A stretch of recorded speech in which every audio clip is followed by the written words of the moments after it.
गवाही देता है जब दलित की बच्चियां या दलित के बच्चे पगडंडियों पे साइकिल से यूनिफॉर्म पहन करके शिक्षा ग्रहण करने जाते हैं। तो दूसरी बात ये कि ये पहली बार कोई रेमिशन जिसको सजा में छूट कहते हैं, ये पहली बार नहीं हुआ है, हमेशा होता रहा है। दूसरे स्टेटों में भी होते रहे, कर्नाटक में भी हुआ है, उत्तर प्रदेश में भी होता है, ये चर्चा का विषय नहीं। नमस्कार, मैं हूं सैफ, आप देख रहे हैं न्यूज़ फॉर सिटीजन। हमारे साथ जेडीयू प्रवक्ता अंजुम महाराज जी हैं। हम बातचीत करेंगे कि आनंद मोहन जी की जो रिहाई हो रही है, आनंद मोहन जी को कहीं ना कहीं एक तरह से जेडीयू की तरफ से, नीतीश कुमार जी की तरफ से कहीं ना कहीं उन्हें राहत दी जा रही है। और एक तरफ तो कहा जा रहा है कि नीतीश जी कहीं ना कहीं दलित के हित की बात करते हैं। देखिए, ये जो निर्णय हुआ है, इस निर्णय से खास और आम जो फर्क था वो खत्म किया गया है। बाबा साहेब भीमराव अंबेडकर ने हमारे संविधान में समानता की बात कही है और बहुत ही स्ट्रांगली कहा है। और ये इसके पहले जो प्रोविजंस थे, उस प्रोविजंस में एक खास के लिए एक अलग प्रावधान थे और आम लोगों के लिए एक अलग प्रावधान थे। इस निर्णय से वो प्रावधान, वो जो एक डिफरेंशियस था, वो ख़त्म हुआ है। दूसरी चीज़ आपने कहा कि दलित को लेकर के दलित कह रहे हैं कि हमारे लोग मारे गए। देखिए, हत्या जो होती है, मौत होती है, उसको कभी भी इस एंगल से नहीं देखा जा सकता है कि वो दलित है, मुस्लिम है, महिला है, पुरुष है, बल्कि एंगल देखने का जो नज़रिया ये होता है कि जो अपराध कारित हुए हैं उसकी इंटेंसिटी किस तरह से रही है, उसके किस तरह से उसको ऑपरेट किया गया, किस तरह से उसको कारित किया गया है, और वो उस आधार पे हमारी जुडिशरी, हमारा कानून क्वांटम ऑफ पनिशमेंट तय करता है। तो आप ये नहीं कह सकते हैं कि वर्ग विशेष की वजह से, और कानून में इन सारी बातों की कहीं कोई जगह भी नहीं होती है, उसके वजह से किसी चीज़ों को तय करना। हत्या हत्या है।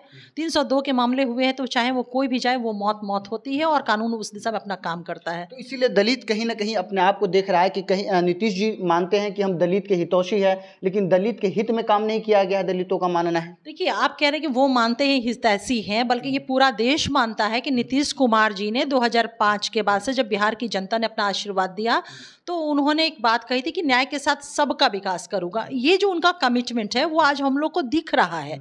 इसकी गवाही देता है जब दलित की बच्चियां या दलित के बच्चे पगडंडियों पे साइकिल से यूनिफॉर्म पहन करके शिक्षा ग्रहण करने जाते हैं। तो इस बात की, ये सारा जो डेवलपमेंट है, जो मानव विकास हुआ है, डिप्राइव सेक्शन का जो विकास हुआ है, चाहे वो दलित हो, महिला हो, अल्पसंख्यक हो, पिछड़ी जाति, अति पिछड़ी जाति, ये तमाम वर्ग का जो आप देखते हैं, आपको दिखता भी है, क्योंकि चर्चा करूंगी तो लंबी चर्चा होगी।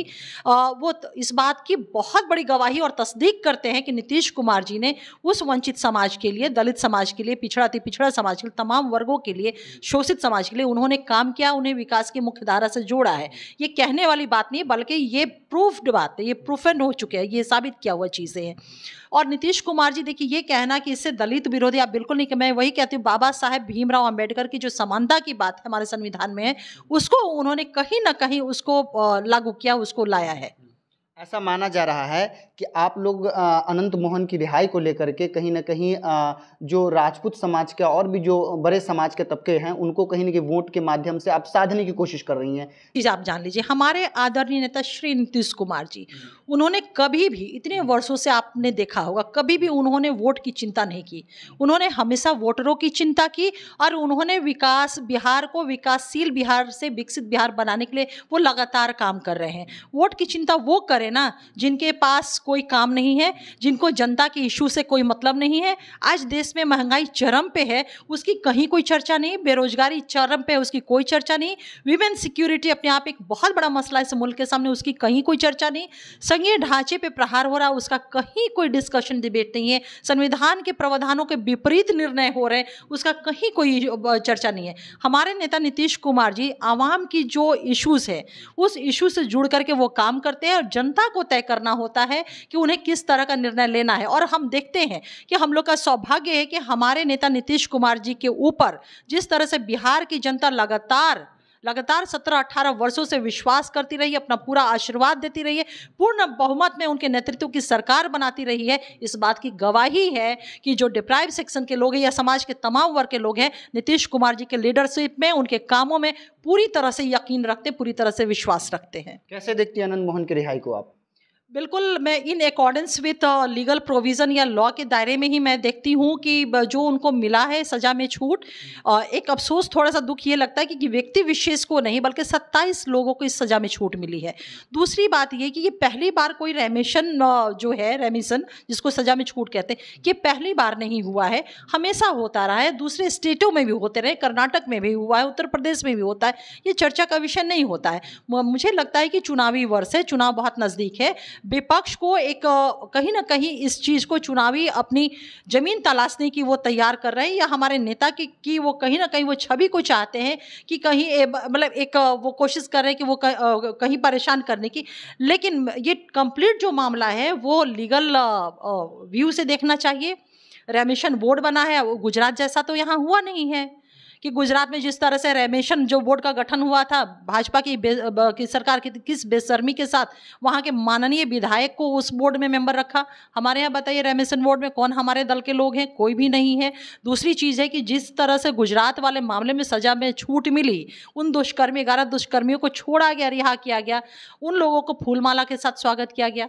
ये मैं नहीं, लोग कहते हैं कि ये आप लोग कहते हैं, उसको जस्टिफाई करने की कोशिश करते हैं, लेकिन ऑनरेबल सुप्रीम कोर्ट ने क्या किया उस पे? ऑनरेबल सुप्रीम कोर्ट ने एक कठोर कॉग्निजेंस लिया और गृह मंत्रालय को नोटिस किया है कि आप उस मामले में, गुजरात के रेमिशन के मामले में, तमाम फाइल को आप पुट अप करें विद इन जो टाइम लिमिट दिया गया है उसमें। तो आप कहीं से भी ये जो तय करते हैं, ये कोरिलेट करने की कोशिश विपक्ष कर रहा है, ये कहीं से भी कोरिलेशन नहीं है।